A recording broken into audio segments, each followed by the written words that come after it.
Assalamualaikum warahmatullahi wabarakatuh.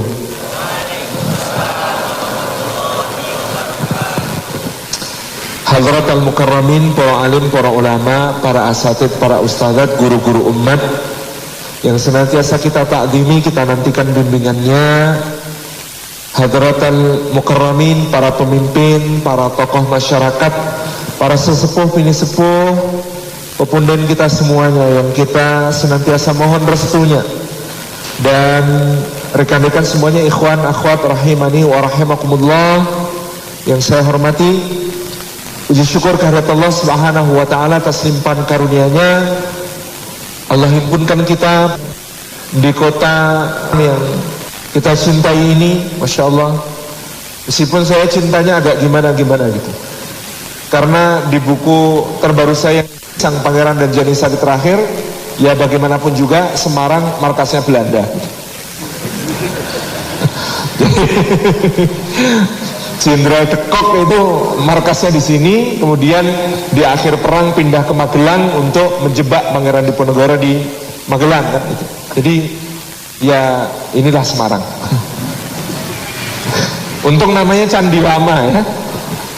Ya, candinya nggak ada, alhamdulillah. Ikhwan dan akhwat yang dimuliakan Allah Subhanahu wa taala, mudah-mudahan setiap langkah yang kita tempuh ke rumah Allah ini, tiap tapaknya menggugurkan dosa-dosa kita, meninggikan derajat kita di sisi Allah Subhanahu wa taala, dan menjadi pemudah jalan kita semua menuju ke surga. Duduk kita semua semoga termasuk taman di antara taman-taman surga, tempat Allah mencurah-curahkan rahmatnya, menaungkan sayap-sayap malaikatnya, menurunkan sakinah ke dalam hati kita, dan menyebut-nyebut nama kita semua dengan bangga pada makhluk-makhluk mulia yang ada di sisinya. Ikhwan dan akhwat yang dimuliakan Allah Subhanahu wa taala, ada satu ayat, pendek ayatnya, tapi kata Syekh Muhammad bin Shalih Al-Utsaimin, ini jawami'ul kalim, kalimat yang pendek tetapi maknanya dalam sekaligus luas. Dan ini salah satu fikih dakwah yang paling paripurna yang diberikan oleh Al-Quran kepada Rasulullah SAW. Di suratul A'raf ayat yang ke-199, firman Allah Subhanahu wa taala, khudhil afwa wa'mur bil urfi wa'arid 'anil jahilin.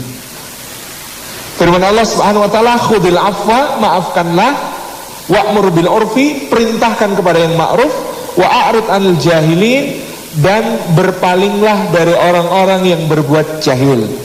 Kok mulainya dari ayat ini? Karena saya melihat salah satu tim dakwah paling sukses sepanjang sejarah yang bernama Wali Songo menurut tutur kita ini adalah pengamal, salah satu pengamal ayat ini yang paling luar biasa. Bunyi ayat ini, khudil afwa, maafkanlah. Ternyata kalau kita periksa misalnya dalam Taisirul Karimir Rahman, Tafsir Kalamil Mannan, karya Syekh Abdurrahman bin Nasir As-Sa'di rahimahullah ta'ala, makna khudil afwa itu ada 5. Kalimatnya cuma bilang khudil afwa, diterjemahkan cuma maafkanlah. Tapi kalau dinilai dari fikih dakwah, ada 5 unsur penting fikih dakwah dalam kalimat ini. 1, terimalah kaummu apa adanya. 2, maklumilah kekurangan-kekurangannya. 3, maafkanlah kesalahan-kesalahannya. 4, bicaralah kepada mereka dengan apa yang mereka mengerti. 5, jangan bebani mereka dengan apa yang mereka tidak sanggupi. Jadi kata khudil afwa itu pendek, ternyata maknanya 1, terimalah kaummu apa adanya. Seorang dai yang akan mengubah masyarakat itu tidak akan bisa memulai dakwahnya kalau isinya sudah ngeluh terus. Wah, desa saya itu gitu ya, nggak bisa diubah itu. Masyarakat ini kan wis ajur gitu. Silakan sekarang gitu ya. Ini tidak akan bisa melakukan perubahan. Orang yang bisa melakukan perubahan itu di sini diamanai Allah, pertama-tama terima apa adanya. Orang yang bisa menerima apa adanya itu berarti dia melakukan pemetaan, pendataan gitu ya, bikin database kalau perlu. Iya kan? Ya namanya menerima apa adanya ini orang nunjuk. Oh alah ya semengene iki aja piye meneh. Bukan menerima apa adanya itu artinya melakukan pemetaan. Rasulullah itu sangat rajin melakukan pemetaan. Kabilah fulan potensinya ini, kira-kira di antara mereka tokoh yang bisa diajak untuk masuk Islam adalah ini, gitu kan? Kemudian kabilah fulan isinya ini. Siapa yang bisa didekati, didatangi, ini. Yang berpeluang menerima dakwah siapa, ini. Sama Mus'ab bin Umair ketika datang ke Madinah, siapa yang harus saya temui? Dia tanya kepada As'ad bin Zurarah, yang paling strategis untuk didakwai namanya Sa'ad bin Mu'ad. Kalau Sa'ad bin Mu'ad masuk Islam, suku Aus mayoritas akan ikut. Kata Mus'ab bin Umair, gimana deh caranya saya biar ketemu dia? Saya ngatur. Makanya kemudian As'ad bin Zurarah mengatakan kepada Sa'ad bin Mu'ad, kita ini kedatangan orang, wes kurang ajar dia orang itu. Sandiwara. Kedatangan orang, dia itu membodoh-bodohi orang-orang bodoh kita, mengenalkan ajaran agama baru, mengkhianati nenek moyang kita. Asemik gitu. Kata Sa'ad bin Mu'ad, apa? Siapa dia? Terus dicerangkan, gini. Karena As'ad bin Zurarah tahu, kalau ini nggak ketemu langsung, nggak akan terpesona. Kekuatannya Mus'ab bin Umair itu orang kalau sudah lihat, itu karismatik sekali. Jadi kalau melihat itu, oh yes, terpesona gitu ya. Masya Allah. Ini namanya ujian ya. Bisa melihat tidak bisa menikmati itu berat. Kata orang Jawa, iso nyawang ning iso nyanding gitu. Luar biasa. Ya nggak tahu ya, pembicara disuruh ngomong, mau sudah dibisi sampai maghrib lo tak, neng disuguh, lemangan kapan jam? Biasa nggak? Coba, masya Allah ya. Khudul afwa. Jadi tadi dilakukan pemetaan seperti Mus'ab, kemudian As'ad bin Zurarah berusaha mempertemukan. Begitu sudah ketemu, Sa'ad bin Mu'adz sudah nggak tombak. Kamu itu ditodongkan ke lehernya Mus'ab bin Umair. Kamu pergi dari sini atau saya bunuh. Apa kata Mus'ab bin Umair? Wahai saudara, berkenankah engkau mendengarkan apa yang aku sampaikan? Jika engkau menerimanya, menurutmu itu baik, alhamdulillah. Kalau engkau menolaknya, maka aku akan pergi. Sa'ad bin Mu'adz mikir, oke, saya dengar tombaknya ditancapkan, plek, duduk. Kemudian Mus'ab bin Umair membacakan ayat-ayat Al-Quran menjelaskan tentang Islam. Itu kemudian baru Sa'ad bin Mu'adz tahu, As'ad bin Zurarah jebak saya ini. Kon ketemu wong iki, begitu sudah ketemu, dengar semua omongannya, Mus'ab bin Umair udah nggak bisa nolak. Oh ya bro, saya mau nolak apanya? Yang kamu omongkan benar, yang kamu omongkan baik, semuanya mulia, dan engkau membawakan dengan cara yang sangat simpatik. Dah wis, asyhadu an la ilaha illallah wa asyhadu anna Muhammadar Rasulullah. Khudil afwa. Terima kaummu apa adanya. Jenengan mau mendakwai satu kaum, Anda harus kenal seperti apa sifat-sifat kaum tersebut. Anda harus kenal apa kemudian yang menonjol dari mereka. Bahkan kalau perlu ngerti hobinya apa, senengannya apa. Mereka tidak suka pada perkara-perkara apa, harus kita kenal. Jangan sampai kita memulai dakwah sudah dengan sesuatu yang mereka antipati, gak akan masuk. Gitu ya. Khudil afwa. Terima kaummu apa adanya.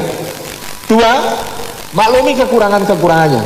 Gak usah nyebut soal kekurangan-kekurangan dulu, nanti dulu. Fokus jangannya ke situ dulu. Maklumi kekurangan-kekurangan mereka. Maafkan kesalahan-kesalahannya. Yang ketiga, yo namanya manusia tempatnya salah dan lupa.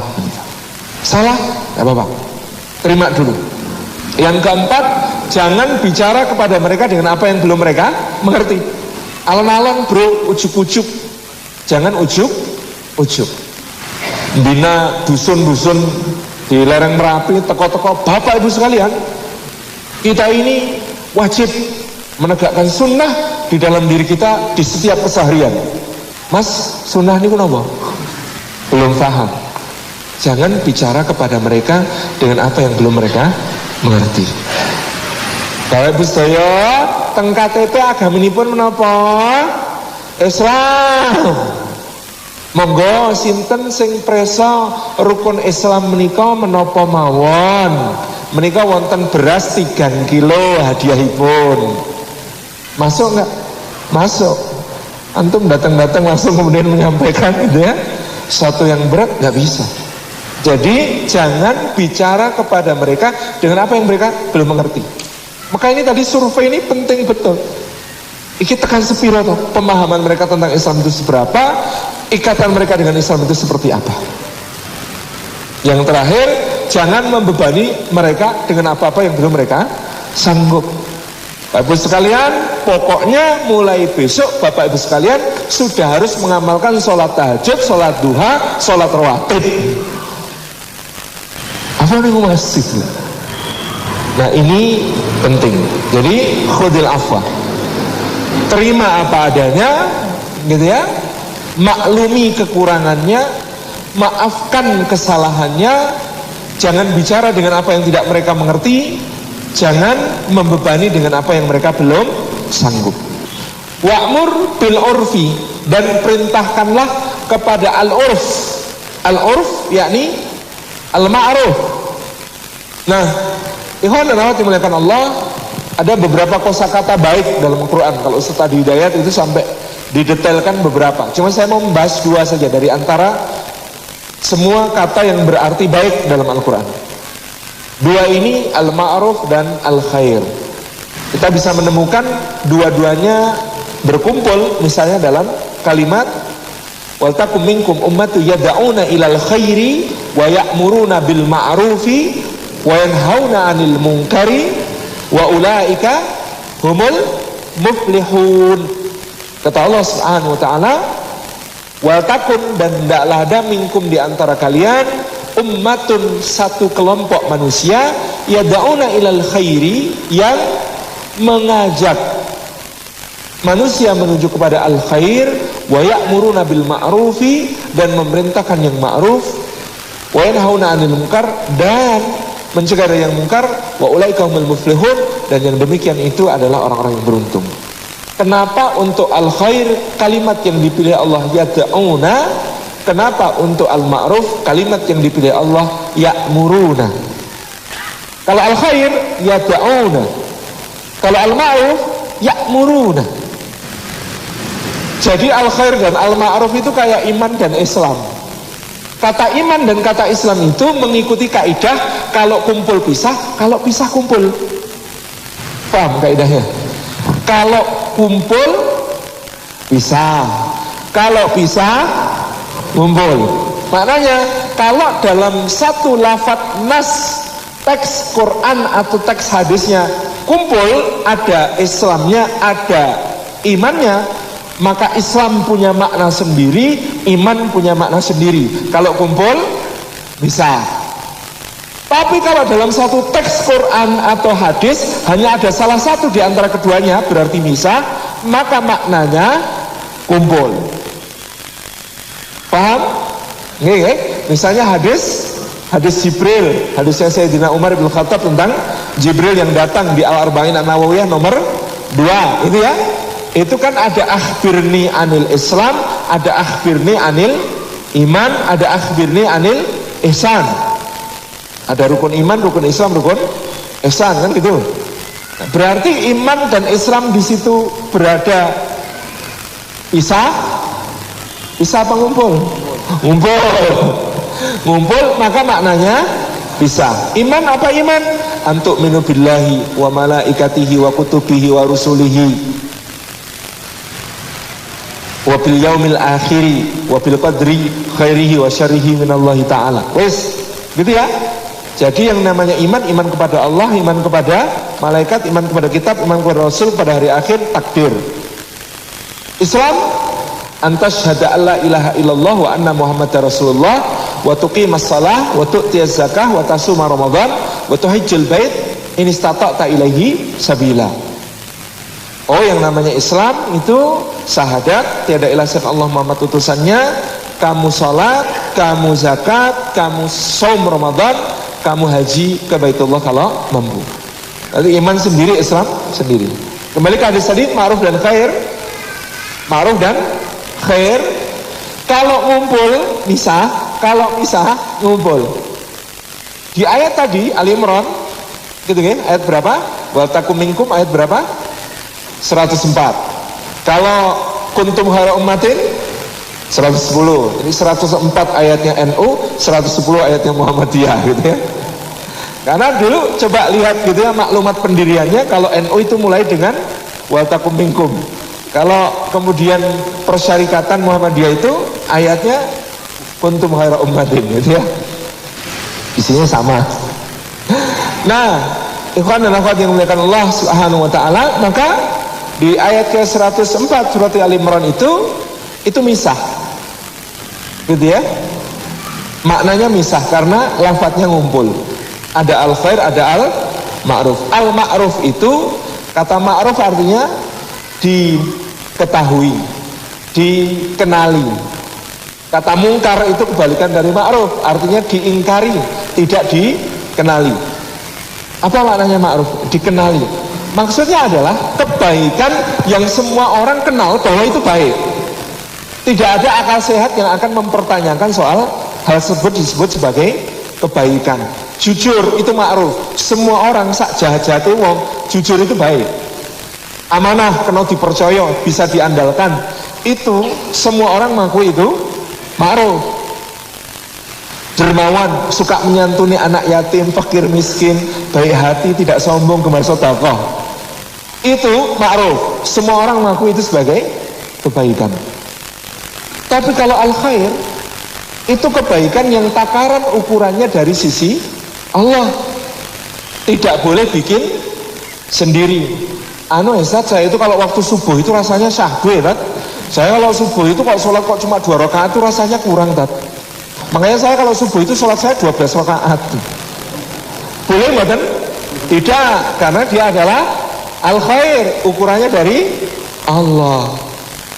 Oh, poso kok ming jam 4 nganti jam 6, setengah 6. Cemen. Aku loh sahurku ki setengah 1. Laku buka setengah 11. Awan. Maksudnya sampai malam gitu ya. Nggak bisa bikin aturan sendiri gitu ya. Haji kok dadak Mekah, wis ngaco sisan. Kurang atur ning Mekah ini. Aku lho haji ning California. Pada padang pasir kok. Apa boleh begitu? Tidak, karena ini adalah al-khair, ukurannya dari besi Allah. Paham ya? Jadi bedanya al-khair dengan al-ma'ruf. Nah, kalau ngumpul pisah.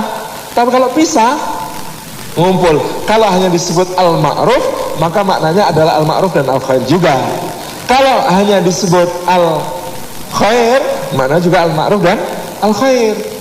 Maka dalam ayat yang tadi kita bahas, wa'mur bil urfi, itu ngumpul. Kenapa? Karena pisah. Jadi hakikat dunia ini terbalik-balik kok. Antum itu kalau pisah sebenarnya ngumpul. Antum itu kalau ngumpul sebenarnya pisah.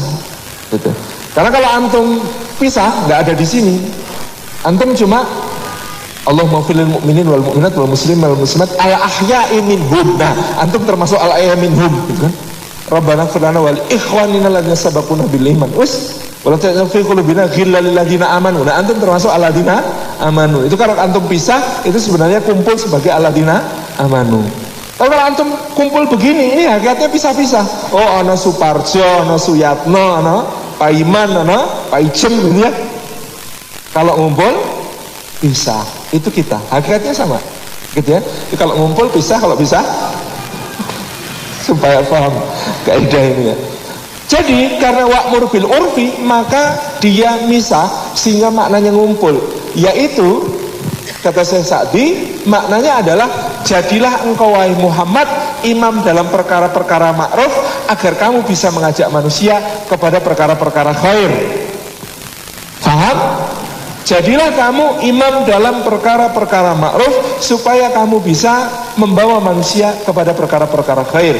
Jadilah kamu imam dalam membebaskan budak, menyantuni anak yatim, membantu fakir miskin, menyambung silaturahim kekerabatan, menjadi orang yang paling baik akhlaknya. Kamu jadilah imam dalam perkara-perkara ma'ruf supaya kamu bisa membawa mereka kepada perkara yang khair. Yaitu apa perkara khair? Mengesahkan Allah, tidak mempersekutukannya dengan siapapun. Gitu kan? Baca Al-Quran, mendirikan sholat, menunaikan zakat, gitu ya, laksanakan saum, itu adalah al-khair. Jadi dakwah ini, jadilah imam dalam perkara-perkara yang ma'ruf supaya bisa membawa manusia ke perkara-perkara yang khair. Maka kalau dikatakan Rasulullah SAW 13 tahun berdakwah di Makkah, beliau memulai dari sisi akidah, tidak boleh diterjemahkan 13 tahun di Mekah Rasulullah itu bentuk dakwahnya hanya menyelenggarakan kajian bertema akidah. Enggak, salah paham. Karena pada hari pertama masuk Islam, Abu Bakar As-Siddiq radhiyallahu anhu meletakkan sebuah kantong di pangkuan Nabi SAW. Berapa jumlahnya? 40.000 dirham. Berapakah itu? 1 dirham 3,5 gram perak. Sekarang harganya katakanlah 70.000 rupiah. Maka 70.000 dikalikan 40.000, 2,8 miliar diletakkan Abu Bakar di pangkuan Rasulullah di hari pertamanya masuk Islam. Itu tidak mungkin hanya untuk bikin kajian. Itu jelas untuk mendanai proyek-proyek al-ma'ruf, untuk mengajak manusia kepada al-khair. Sama ketika Abu Bakar As-Siddiq turun gelanggang melihat Bilal disiksa oleh Umayyah bin Khalaf, apa yang dikatakan oleh Umayyah bin Khalaf? Kau jual berapa budakmu ini? Kata Umayyah, hei Abu Bakar, gak lihat budaknya sudah hancur, sudah tak larak dari dalam kota, punggungnya terparut-parut, hancur, kena kerikil, kena batu, kena pasir, kupanggang di sini, di atas terik membaranya pasir, kena sinar matahari, tak tindihin batu sampai sesek, tak cambukin sampai aku yang nyambukin capek. Mau beli. Kata Abu Bakar As-Siddiq, sebutkan angkamu. Sebutkan angkamu. Kata Umayyah bin Khalaf, 100 uqiyah. 100 uqiyah emas. Abu Bakar langsung ambil kantong. 100 uqiyah. Kalau dirupiahkan sekarang kira-kira 700 juta. Brek. Di tangannya Umayyah bin Khalaf. Itu Umayyah niatnya mau ngejek Abu Bakar, biar Abu Bakar nyesel. Maka dia ngomong apa? Wah, janjani lo ya, janjani lo. Ini budak kayak begini nih 10 saja sebenarnya saya lepas. Nah ya, sampai harus dibajur naik 1 sok kapok. Niatnya mau bikin Abu Bakar sedih dan nyesel. Abu Bakar balas mengatakan apa? Seandainya tadi kau sebut 1000 uqiyah, maka juga akan kuberikan 1000 uqiyah. Kapok. Ini mungkin dalilnya kenapa menyombongi orang sombong sedekah. Gitu ya. Saya menyebut 100, mau nyebut 1000 tak kayak 1000 gitu kan. 1000 uqiyah pun kamu sebut akan kuberikan. 7M siap bro, no problem. Tapi ini saudaraku, kata Abu Bakar, nilainya di sisiku tidak bisa dihitung dengan uang seberapa pun. Falaqtahamal aqabah di surah Al-Balad. Allah Subhanahu wa taala mengatakan falaqtahamal aqabah. Kenapa dia tidak menempuh jalan yang mendaki lagi sulit? Jalannya Rasulullah. Jadi kan di surah Al-Balad itu Allah menyindir wa walidi wa ma walad, demi Walid dan anaknya. Walid itu adalah Walid bin Mughirah kata sebagian mufassir, di mana Walid bin Mughirah itu sudah berusaha keras untuk jadi pemimpin Makkah dengan segala cara, nyuap kesana kemari, bikin pesta ini itu, menjamu ini itu, pengen jadi kayak Abdul Muthalib kakeknya Nabi, tapi gagal total. Dia mengatakan ahlaktu malal lubada, aku sudah menghabiskan harta yang banyak, kok penduduk Makkah nggak mau jadikan aku sebagai pemimpin. Maka Allah mengatakan, kamu iri kepada Muhammad yang kemudian diangkat jadi Nabi. Falaqtahamal aqabah. Kenapa kamu tidak menyempuh jalannya Muhammad? Muhammad itu mendaki jalan yang mendaki lagi sulit, menempuh jalan yang mendaki lagi sulit. Wa ma adraka mal aqabah. Tahukah kamu apa yang disebut sebagai jalan yang mendaki lagi sulit? Maka nanti perjanjian antara Rasulullah dengan orang-orang Ansar disebut sebagai Bai'atul Aqabah, karena jalannya mendaki lagi sulit, tidak mudah ditempuh. Apa itu al-aqabah? Fakku raqabah, membebaskan budak. Au it'amun fi yaumin dzi masghabah, memberi makan pada hari paceklik yang sangat berat. Kata masghabah, sagbun itu artinya sisa-sisa yang dikais-kais, itu sagbun. Mas ghabah itu saking parahnya paceklik sampai untuk makan orang harus mengais-ngais sisa. Yatiman dha maqrabah, kepada anak yatim yang sangat dekat kekerabatannya. Miskinan dha matrabah, atau orang miskin yang sangat parah kemiskinannya. Kata matrabah bisa dari kata tarb itu artinya tulang dada. Atrab jamaknya, maka maknanya saking miskinnya sampai tulang dadanya kelihatan, kuru. Atau matrabah itu bisa juga dari kata turab, artinya tanah. Miskin bau tanah pula. Sangat miskinnya. Tsumma kana minal ladzina tawasaw bis sabri wa tawasaw bil marhamah. Maka sesudah itu barulah orang itu akan bisa menjadi orang yang saling berwasiat tentang kesabaran dan tentang kasih sayang. Gak bisa kita bilang sabar, aku sayang padamu, kalau tidak ada projek-projek al-ma'ruf. Ini yang ditempuh oleh Rasulullah SAW.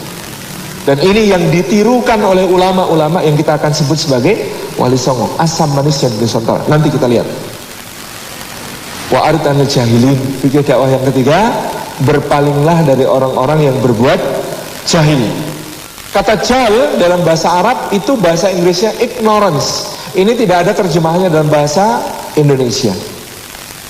Kata jahil atau ignorance itu tidak ada terjemahannya dalam bahasa Indonesia. Kenapa disebut jahil atau ignorance ini? Kita kenal ada orang namanya Abu Jahal.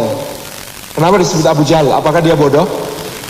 Karena kita cuma menerjemahkan jahil, jahiliyah itu kebodohan. Tidak tepat makna ini. Kata al-jahlu itu artinya ignorance. Ignorance itu apa ya? Aku ya bingung menerjemahnya bahasa Indonesia itu gak ketemu. Jadi begini, ceritanya ada 3 orang. Satu Abu Sufyan bin Harb, yang kedua Amr bin Hisham alias Abu Jahal, yang ketiga kok jadi lupa? Sebentar, saya belum ingat. Nanti ya kita sebut si fulan dulu. 3 orang ini pemimpin kota Mekah. Mereka pada suatu malam tanpa janjian ternyata masing-masing nyari tempat di dekat rumah Rasulullah, nguping Rasulullah yang sedang qiyamul lail. Sampai pagi, sampai fajar, sampai matahari terbit, baru kemudian pada bangkit pulang ke rumah. Ketika saling mengetahui, memergoki satu sama lain, saling mengatakan, hei, ngapain di situ? Kamu juga ngapain? Kamu ngapain?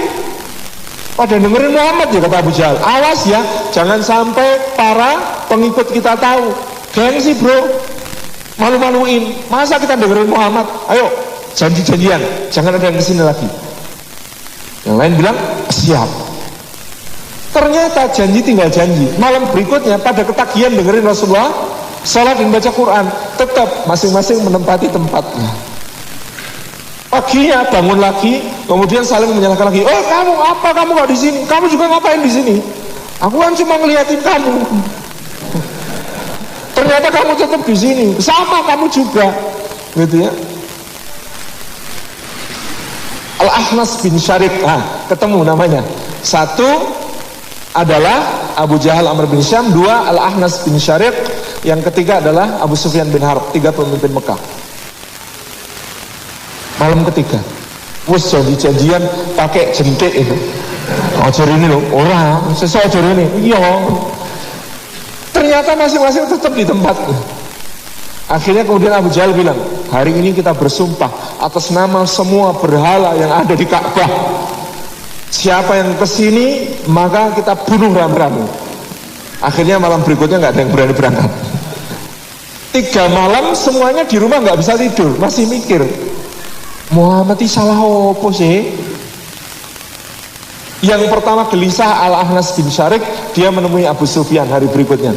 Abu Sufyan, menurutmu yang kita dengar dari Muhammad kemarin salahnya di mana? Kata Abu Sufyan, nggak tahu. Aku juga nggak nemu salahnya. Baik-baik saja semuanya. Lah ya Muhammad itu sejak dulu kan kita kenal orangnya baik, nggak pernah berbuat jahat sama kita, nggak pernah melakukan hal-hal yang nista, nggak pernah melakukan hal yang keji. Semuanya apa-apa ya Muhammad itu. Lah iya kata Abu Sufyan, aku aja masih titip modal banyak, bodoh. Terus kenapa kita musuhin Muhammad? Aku ya ngerti. Akhirnya kemudian mereka menemui Amr bin Hisham. Kata Abu Sufyan, bro, sorry ya bro, tapi aku ganjel ya bro. Ganjel gimana? Sebenarnya kita tuh musuhin Muhammad itu karena apa? Kita sudah dengerin dia 3 malam berturut-turut. Salah gitu. Aku nggak ketemu salah gitu. Akhirnya Abu Jahal ngomong apa? Kalian berdua dengerin. Mereka Banu Abdi Manaf. Muhammad itu dari suku Banu Abdi Manaf. Kita semuanya dari Banu Abduddar. Dulu Banu Abdi Manaf yang jadi pelopor, ngasih minum jamaah haji yang datang, menjamu dengan makanan-makanan yang enak yang mereka mampu. Lalu kita karena lebih kaya dari mereka, menjamu lebih banyak orang, menghidangkan lebih banyak makanan dan memberi minum yang lebih layak. Ketika mereka kemudian ngasih uang saku kepada jamaah haji yang datang ke Mekah, memberi pakaian, memberi bekal macam-macam, kita saingi, kita berikannya lebih gede, lebih besar. Kita selalu bisa mengalahkan mereka. Nah, sekarang mereka punya nabi, terus kita ngakui, kita menangnya di mana? Kaget Abu Sufyan sama Ahlas bin Syarif. Oh, itu alasannya. Kata Abu Jahal, saya bersumpah, kata Abu Jahal, selama saya masih hidup, saya akan terus menentang nabi ini. Tidak akan saya biarkan orang-orang dari suku kita mengakui kenabiannya. Inilah yang disebut sebagai ignorance. Kata Imam Al-Ghazali, kita bukan akan disiksa karena kita tidak tahu, tapi kita akan disiksa karena kita tidak mau tahu. Paham ya? Seperti yang dilakukan oleh Abu Jahal. Wa a'rid 'anil jahilin, maka berpalinglah kalian dari orang-orang yang tidak mau tahu. Contoh wis diterangno makna radikal. Radik niku tegese akar. Radikal itu bersifat mengakar. Makanya agama niku saya radikal. Soalnya agama saya itu perumpamanya seperti pohon yang baik. Kasyajaratin thayyibah asluha sabitun wa far'uha bis sama tu'ti ukulaha kullahinin bi'idni rabbiha. Maka agama saya itu teguh menghunjam berakar ke dalam bumi alias radikal, gitu ya. Cabang-cabangnya menggapai langit dan memberikan buahnya tiap musim dengan izin Robnya. Saksikan bahwa saya radikal. Wes diterang ngono, tetep radikal. Hancur. Fundamental itu artinya fundamen apa artinya? Pondasi, dasar. Sampai agama ora nganggo pondasi. Haprein aku. Agama iki ana dasare, masa agama ora nganggo fundamental. Yang tidak boleh itu ekstrim, paham? Ekstrim itu bahasa Arabnya dalam hadis maupun ayat bisa al-ifrat, at-tafrid, at-tanattu', al-ghulu. Nah, kuwi ora oleh. Ekstrim itu tidak boleh, apalagi yang mengandung gelatin babi, jelas nggak boleh. Ekstrim ya. Ekstrim itu tidak boleh. Iyyakum wal ghulu wa fiddin. Jangan kalian ekstrim dalam beragama. Wailul lil mutanattiin. Celakalah orang yang kemudian berlebihan dalam agama. Ifrat, berlebihan seperti berlebihannya Yahudi. Tafrid, berlebihan permisif seperti Nasrani. Itu nggak boleh semua ekstrim itu. Anti Pancasila. Tak terangno. Tidak semua yang tidak sesuai dengan Pancasila harus dibubarkan dari Indonesia. Contoh agama yang Tuhannya tidak esa. Masa agama yang Tuhannya tidak esa aku kita suruh bubar? Jelas Pancasila sila pertama ketuhanan yang Maha Esa. Ada nggak di Indonesia hidup agama yang Tuhannya tidak esa? Ada. Kita toleran nggak? Toleran. Ngono aku dulakno intoleran. Nah aku intoleran tak kandhano bubar agama yang tidak esa Tuhannya, bubar. Iki aja dipotong ya.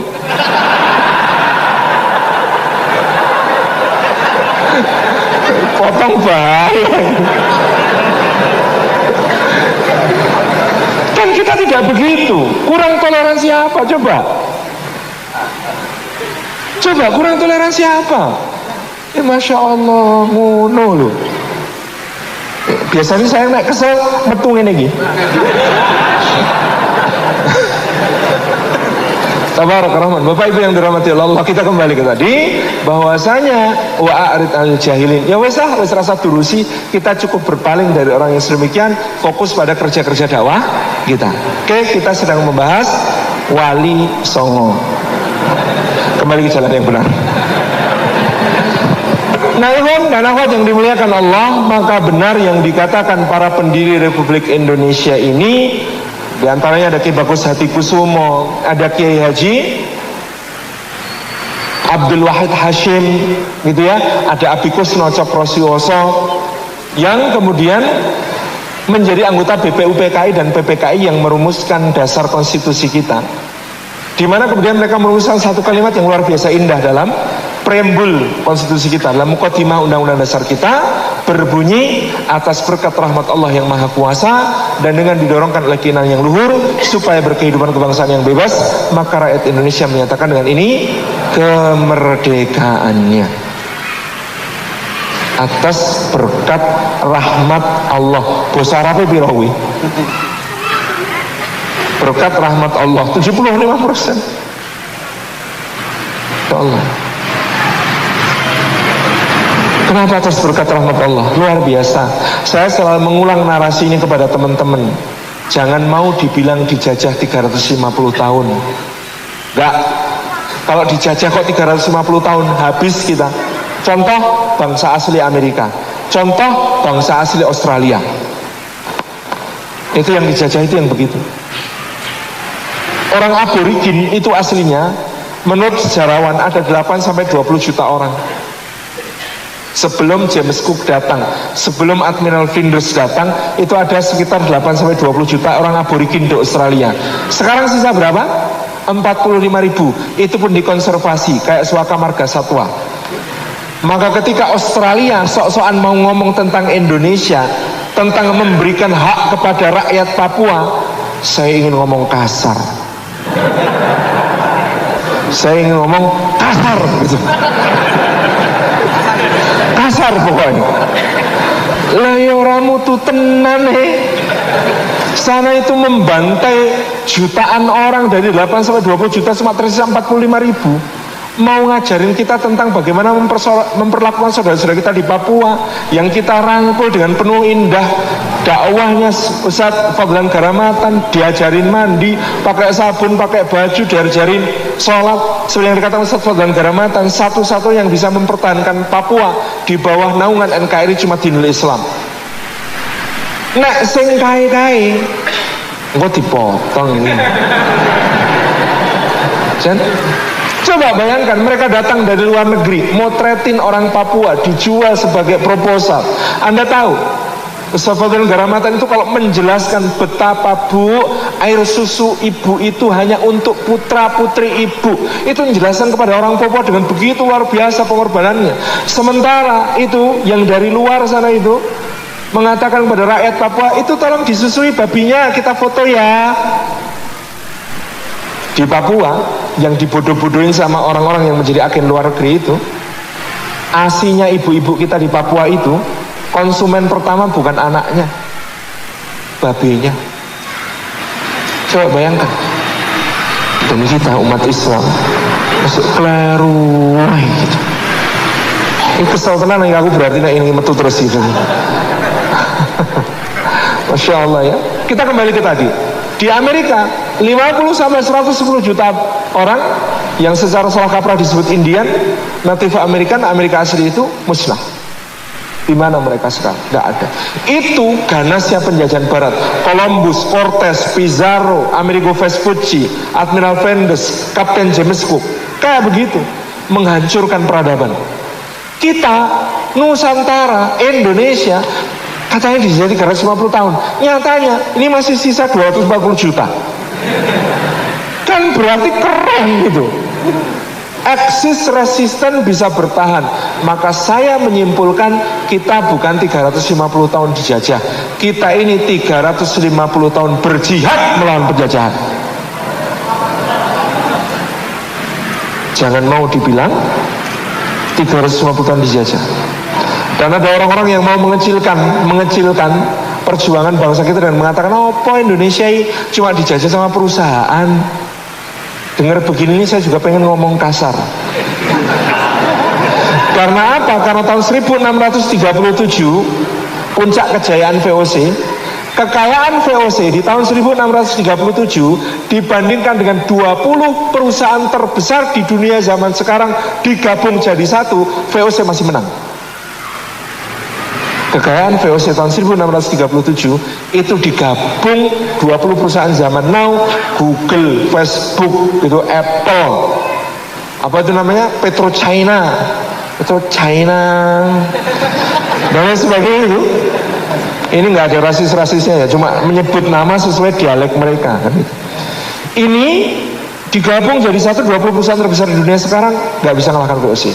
Pada zamannya di tahun 1637 VOC itu karyawannya berasal kalau dikonversi sekarang dari 45 negara. Jumlah kapalnya yang beredar antara Eropa sampai Samudra Pasifik di dekat Jepang, jumlah kapal yang beroperasi 2.500 kapal. VOC zaman itu lebih kuat daripada Inggris, lebih kuat daripada Perancis, lebih kuat daripada Jerman. Pemilik VOC 17 Heren, 17 bangsawan agung Belanda. 80% dari 17 Heren agamanya Yahudi. Jadi kita sejak awal ini menghadapi sebuah kekuatan yang luar biasa. Nah, maka teman-teman yang disayang Allah Subhanahu wa taala, atas berkat rahmat Allah, kenapa Amerika bangsanya tidak bertahan, Australia tidak bertahan? Karena mereka tidak memiliki dinul Islam yang mengobarkan spirit jihad sebagaimana yang digenggam oleh bangsa Indonesia. Siapa yang melakukan masifikasi dakwah tepat 1 abad sebelum kedatangan para penjajah barat ini? Masya Allah, inilah ulama-ulama kita yang kita ambil sebagai judul Wali Songo. Meskipun menurut Pustaka Kerajaan Mataram ditulis zaman Sultan Agung, judulnya Serat Wali Sana, yang betul itu bukan Wali Songo tetapi Wali Sana. Wali Sana, wali itu artinya penguasa wilayah, sana atau sono itu artinya tempat.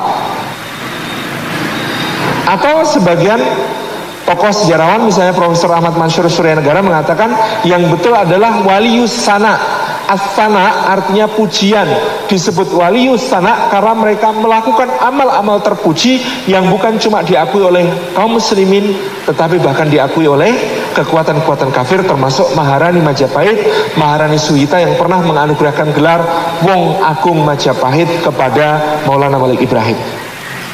Kiprahnya luar biasa sampai negara Majapahit mengakui mereka sebagai orang-orang terpuji. Nah, saya itu sering ditanya, Ustaz, Jawa itu kok nggak jelas O apa A? O apa A? Bukan dua-duanya, O. Nulisnya gimana? Wis aku bingung. Nah, sampeyan nulis kata loro itu kan pakai A apa pakai O? Pakai O jadi loro, beda arti. Susah kan? Kenapa? Yang bikin kita susah itu sebenarnya maksudnya sangat baik. Namanya Sultan Agung Hanyokrokusumo. Sultan Agung itu, Anda harus tahu, bahasa Jawa pra Sultan Agung, bahasa Jawa pra Sultan Agung itu semuanya A. Hana Caraka, Tata Sawala, pada jayanya Maga Badanga. Semua bahasa Jawa pra Sultan Agung A. Yang masih asli bisa kita temui adalah bahasanya teman-teman Banyumasan alias ngapak. Bersatu kita kompak, bicara kita ngapak. Orang ngapak, orang kepenak ya. Tulis kayak gue ya. Ya bukan gitu. Itu justru adalah bahasa Jawa yang asli pakai sode. Kenapa berubah jadi O? Gara-gara Sultan Agung ngaji, baca Quran di hadapan Kiai Jejer, gurunya, guru ngajinya namanya Kiai Jejer.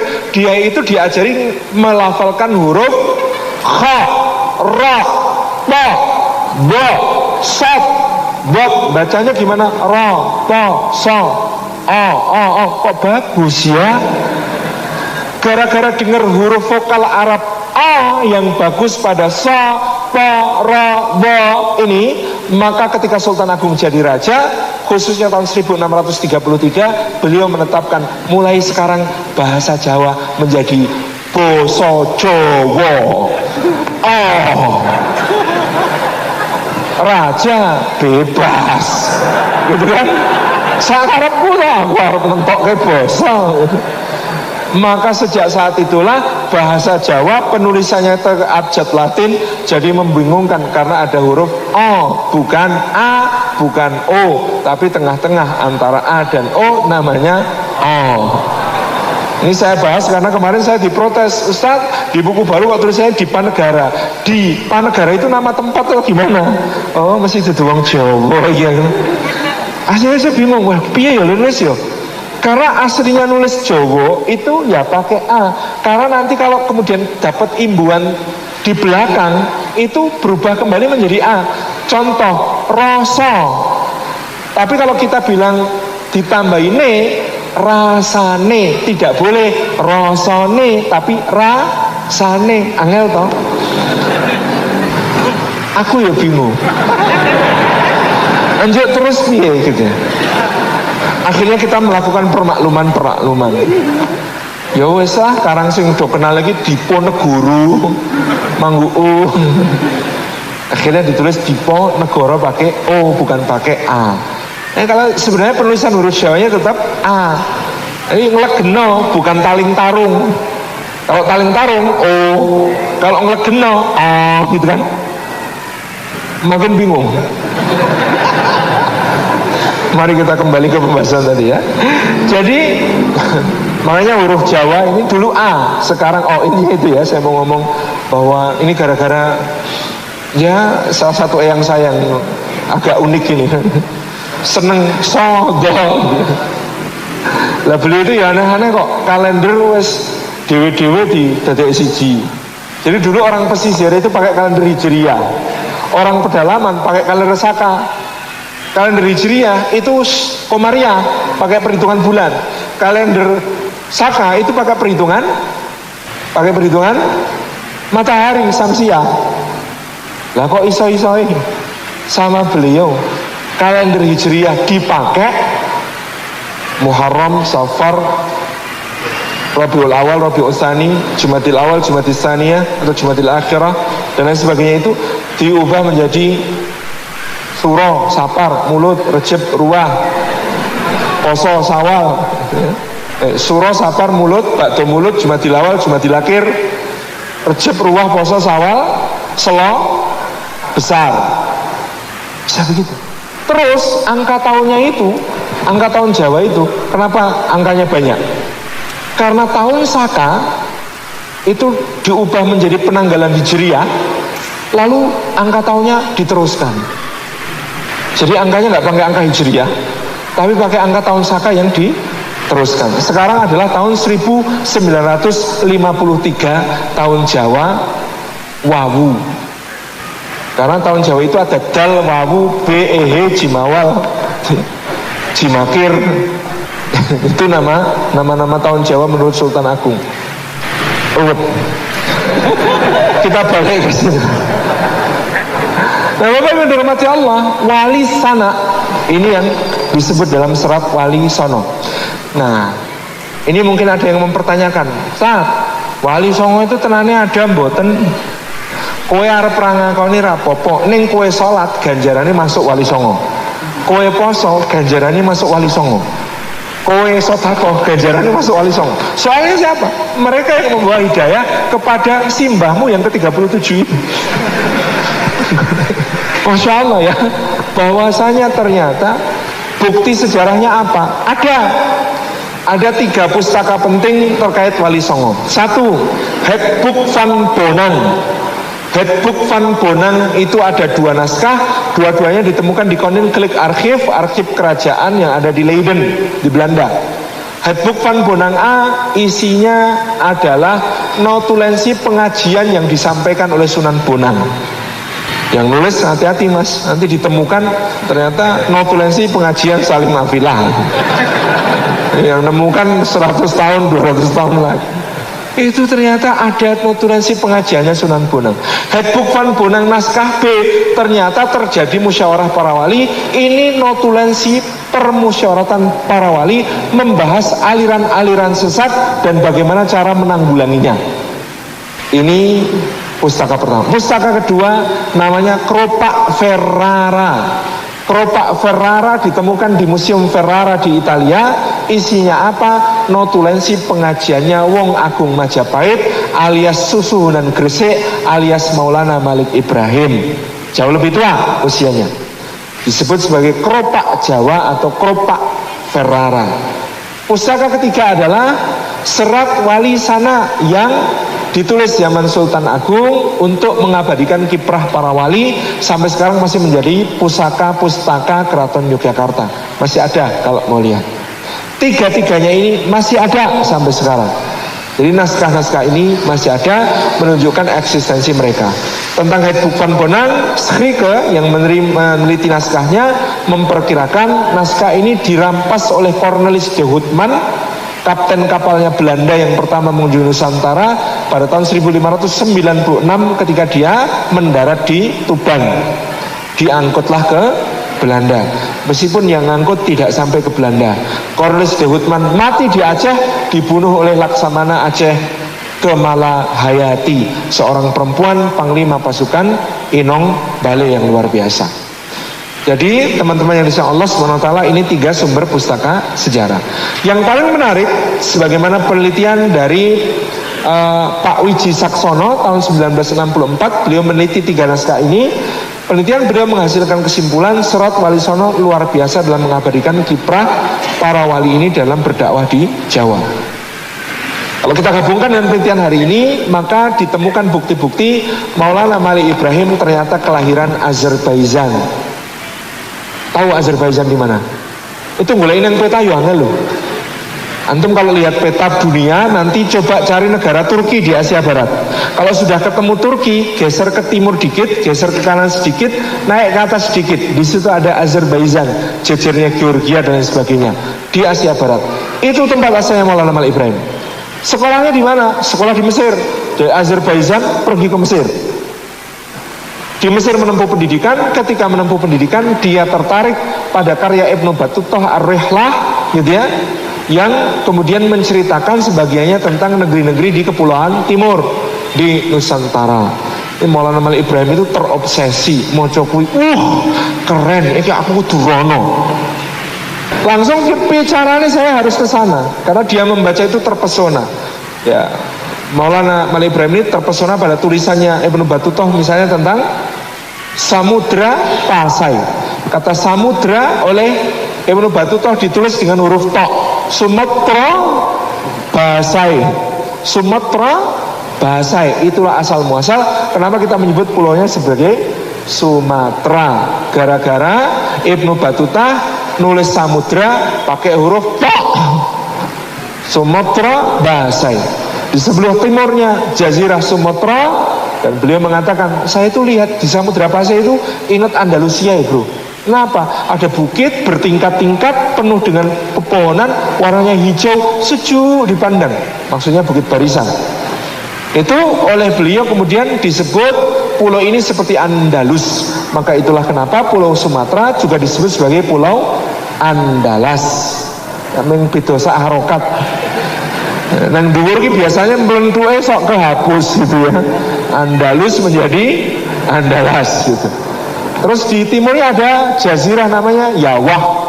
Kata Maulana, kata Ibnu Battutah, aku belum pernah ke Yawah, tapi aku mendapat kabar penduduk di sana menanam padi-padian yang sangat subur dan mereka peradabannya tinggi dan maju. Sayang belum mengenal agama Islam. Di timur lagi ada namanya Sulawesi, pulaunya besar. Kemudian di sebelah timurnya ada kepulauan luas namanya Jaziratul Muluk, Jazirah Raja-Raja. Kenapa? Karena tiap pulaunya punya raja. Ini Anda kalau ke Maluku beda desa, beda raja. Raja Patisahusiwa, Raja Matulesi, Raja ini. Tiap marga ada rajanya. Di sebelah timurnya lagi ada Jaziratul Oryan.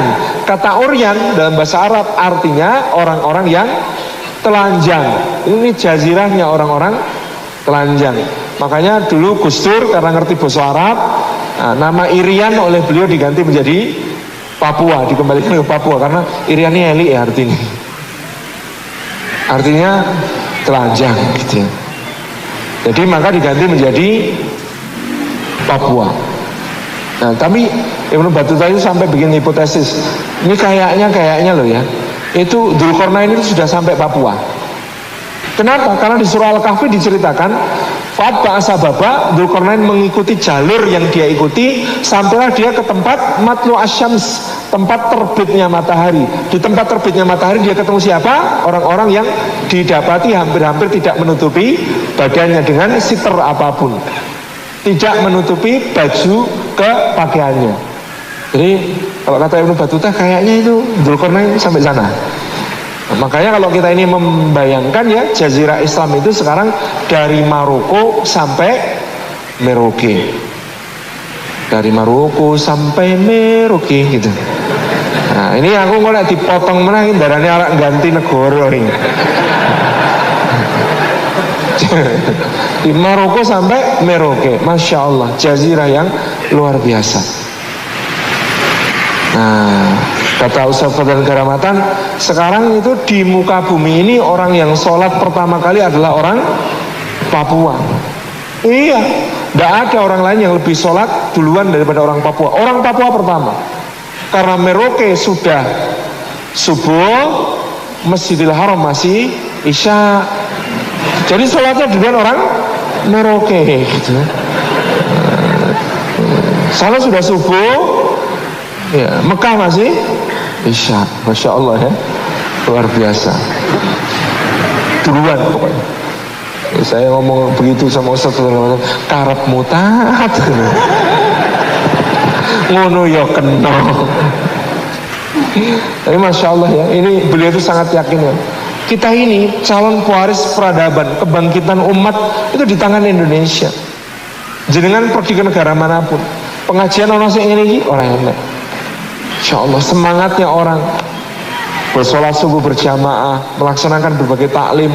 Kantor-kantor sekarang Masya Allah kalau duhur bludak berkloter-kloter sholat berjamaah. 7 tahun yang lalu belum kayak begini saudara, belum. Masya Allah, nikmat Allah yang luar biasa. Zaman bapak saya itu, idola anak muda itu namanya si Boy, numpai BMW, suge, ketua OSIS, berprestasi, pinter main musik, pinter main basket, sholatnya rajin, naik malam dugem. Coba bayangkan, tokoh idola zaman itu si Boy. Habis itu lupus. Saya penting bisa melembung ke balon. Antitesisnya kan gitu ya, nek si Boy itu rapi, jali, wangi, ganteng, lupus gondrong, anti kemapanan, memberontak, rajin bolos, tapi juga sering bikin baksos. Gila ini. Sekarang tokohnya idola mama, Kori lah. Hari Patah Hati Nasional sebagai hashtag itu lebih kuat ketika Muzamil Hasbalah nikah daripada ketika Raisa nikah. Wong Raisa nikah saja ngundangnya Muzamil Hasbalah. Itu kan luar biasa. Coba bayangkan, nggak kebayang itu 30 tahun yang lalu. Ibu-ibu sekarang kalau ada calon mantu lamar, coba. Oh, dulu cuma ditanya kerja di mana Mas? Pertamina. Mantap. Bagian apa? Distribusi, yaitu jual bensin eceran. Kan dulu cuma ditanya begitu, pekerjaannya apa gitu. Dulu cuma ditanya pekerjaannya apa, gajinya berapa. Sekarang ditanya apa? Nanti pas akad nikah bisa nggak Mas setor hafalan surah Ar-Rahman? Emak-emak zaman now luar biasa, kapok weh gitu kan. Ikhwan-ikhwan, makanya ngapalin Quran gitu ya. Masya Allah, ini luar biasa. Kita syukuri. Ini buah dakwahnya Wali Songo. Balik lagi ke cerita tadi ya, Wali Songo, Maulana Malik Ibrahim luar biasa. Datanglah beliau ke Nusantara. Perjalanan dari Mesir sampai Nusantara 2,5 tahun. Itu kalau orang tidak bertekad baja, tidak faida azam tawakkal Allah, itu mutong kok begitu sampai Aden. Atau pilihan muternya kan banyak ya, sampai Aden atau sampai Maskat atau sampai Gujarat atau sampai Pasai atau sampai apa namanya, sampai Palembang, sampai Banten, sampai Tuban. Mau mutung di mana saja itu pilihannya banyak. Tapi beliau tidak mutung. Walaisa mutung fisabilillah. Nggak ada yang disebut mutung fisabilillah. Akhirnya apa? Beliau sampai ke Nusantara, ke Gresik. Sampai di Gresik apa yang terjadi? Beliau menemukan masyarakat sedang dilanda krisis berat. Apa itu? Krisis pangan, di mana terjadi perang Paregreg. Perang saudara yang luar biasa antara Wikramawardhana, menantunya Hayam Wuruk, dengan Bre Wirabumi, anaknya Hayam Wuruk dari Selir. Posisinya Wikramawardhana di Tawuran Mojokerto, posisinya Bre Wirabumi di Belambangan alias Banyuwangi. Jadi waktu itu perang antara Mojokerto versus Banyuwangi. Bukan cuma perang supporter bola. Ini dahsyat perang tenanan. Luar biasa, sampai terjadi pertumpahan darah, rakyat ketakutan, lari ke pegunungan, sawah-sawah terbengkalai, nggak ada produksi, pasar macet. Maulana Malik Ibrahim datang, maka yang dibangun pertama bukan pesantren, tapi khudil afwa wa urbil urfi wa alit anil jahilin. Kuncinya di situ. Apa yang beliau bangun pertama? Yang beliau bangun pertama bendungan dan nyetak sawah baru. Mengumpulkan rakyat, bro, wangi bro, kita bikin sawah bro. Saya punya pengalaman di Mesir, itu ada Felahin, petani-petani Sungai Nil, itu ngelola air Sungai Nil yang kadang-kadang meluap, kadang-kadang kering. Itu dikelola dengan baik, jadi pertanian yang subur. Ini berantas sama bro, kita bisa kelola, ayo kita kelola bro. Rakyat datang, berduyun-duyun membantu beliau, makin banyak. Setiap hari rakyatnya menyaksikan Maulana Malik Ibrahim, kalau pagi, kalau siang, kalau petang, kalau sore, kalau petang, kalau malam, itu madhep ngulon jengkang jengking. Kanjeng susuhunan.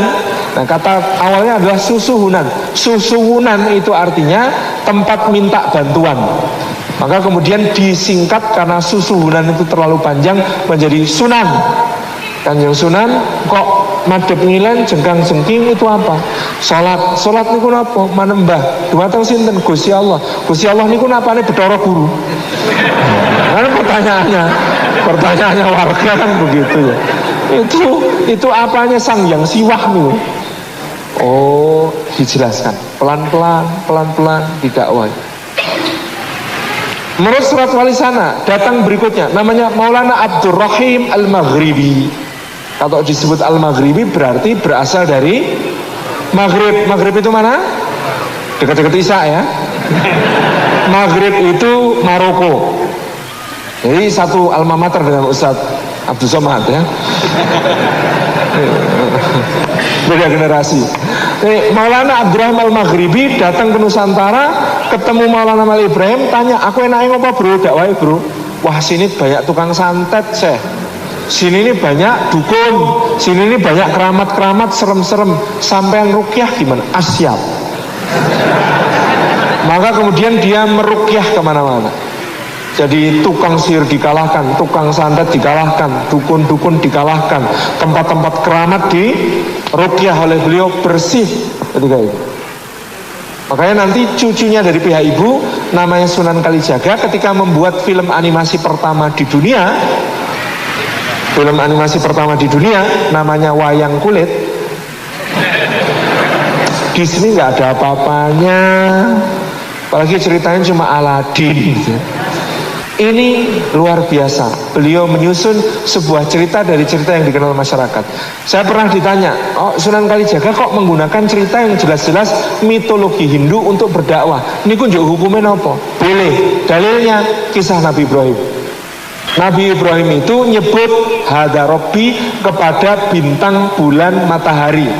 Pertanyaannya, itu kisah apa? A. Kisah Ibrahim mencari Tuhan. B. Kisah Ibrahim berdakwah. Semua mufasir sepakat itu kisah Ibrahim berdakwah, bukan Ibrahim mencari Tuhan. Cuma di Indonesia sering dijuduli kisah Ibrahim mencari Tuhan. Ini pelanggaran berat karena kata Allah, wa makana minal musyrikin. Ibrahim itu sejak semula tidak pernah sedikit pun, sedetik pun menjadi musyrik. Belum pernah. Ibrahim itu nggak pernah nyembah mbah bintang, nyembah bulan, nyembah matahari. Never bro, never ever bro. Gak pernah. Nah, kalau begitu Pak Ibrahim mengatakan, oh bintang ya api ya bro, hada Robbi, Sesembahnya dia bro. Oh bintangnya hilang bro, ganti bulan. Lu apa ya bro? Kok kerowak-kerowak ya bro, lama-lama habis. Oh ini bukan bro, Hadza Akbar, ini yang paling gede bro, namanya matahari. Wih, nek malam kok nggak ada ya bro? Terus kita kalau malam diurusi siapa bro? Wah, beres sih bro. Kalau begitu Tuhan kita adalah yang menciptakan ini semua, namanya Allah. Mufassirin berpendapat itu dakwah Ibrahim. Dalil ini yang dipakai Sunan Kalijaga. Kita masuk menyelami cerita, cuman ceritanya kita ubah. Di India dewa-dewanya maksum, tidak bisa berbuat dosa. Di Jawa dewanya salah terus, sering dijawar sama Semar, karena Semar ini ternyata adalah perwujudan dari kakek beliau, orang suku Berber, kulitnya kehitaman, tinggi besar, gede. Nah kemudian coba Anda cari Semar di India, nggak ada. Semarnya itu dari Maroko, terus digambar di Jawa. Dan ini revolusi. Dulu wayang itu bentuknya wayang beber, digambar per adegan pak. Ini ada adegan digambar, dan gambarnya itu naturalis, orang ya bentuknya kayak orang. Itu penontonnya maksimal 12. Begitu Sunan Kalijaga berkreasi, digambar bukan gambar orang, tapi gambar karakter. Anda coba lihat wayang, ada nggak manusia yang kayak wayang? Nggak ada, serem. Kalau ada orang ganteng kok kayak Arjuna wayang, perutnya kecil banget itu, terus tangannya panjang sampai bawah itu, ganteng nggak kira-kira?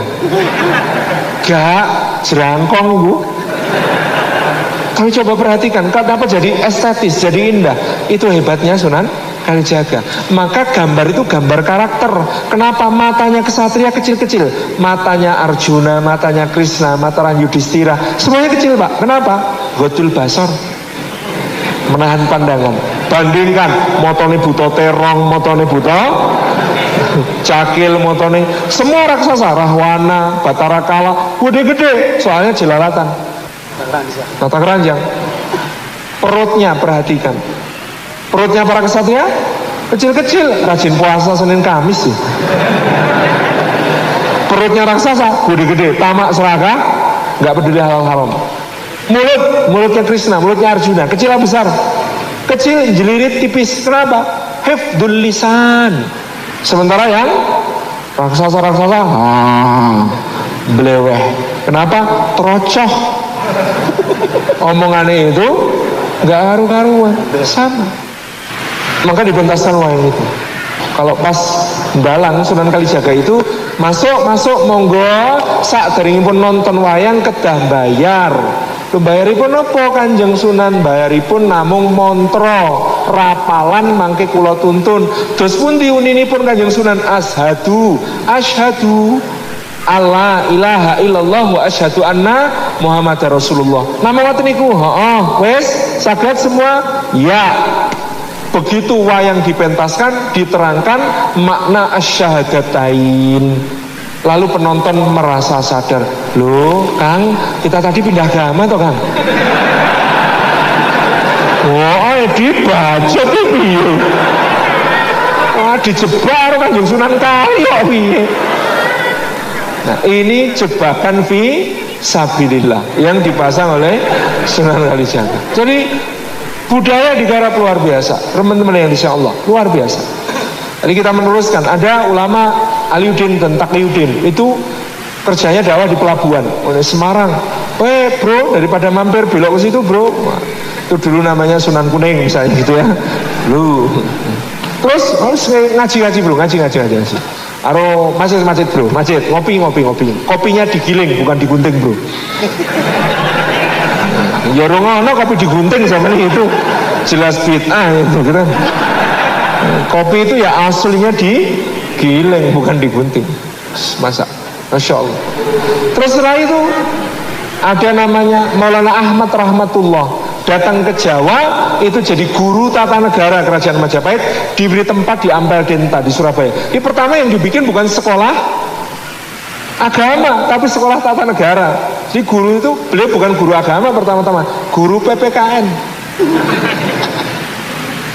Guru PPKN. Terus, Masya Allah, pangeran-pangeran, anak adipati, anak bangsawan, sekolah ke situ. Dakwahnya strategis ya? Strategis, kata Pak Habibie. Strategis ya, pakai kha. Strategis. Kemudian datang lagi Maulana Ja'far As-Sadiq, masih kecil, sama bapaknya Maulana Usman Haji, asalnya di mana? Palestina. Datang ke Jawa, direkomendasikan oleh Maulana Ahmad rahmatullah alaih Sunan Ampel, jadi apa? Pelatih tentara, military instructor of the kingdom of Majapahit, gitu kan?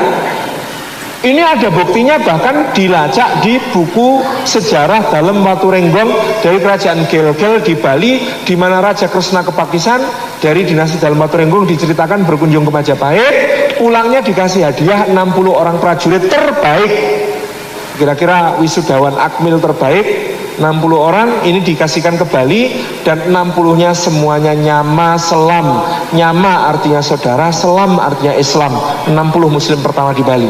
Itu didikannya Maulana Usman Haji. Anaknya Maulana Ja'far Shadiq pergi ke pantai utara berdakwah. Di situ saking kangennya sama tanah kelahiran, dia bikin masjid, nama masjidnya sama dengan nama masjid di tempat kelahirannya, yaitu Masjid Al-Aqsa. Dia kemudian kota itu tempat dia berdakwah diberi nama dengan nama yang sama dari nama kota kelahirannya. Namanya Al-Quds. Baitul Maqdis alias Yerusalem yang disebut waktu itu Al-Quds. Nah, Al-Quds ini nek wong Jawa rada angel, nyekluk je. Al-Quds angel banget itu.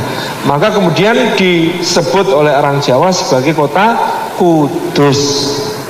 Oleh karena itulah kota Kudus itu ada jenang namanya Mubarak, karena itu alladzi barokna haulahu gitu.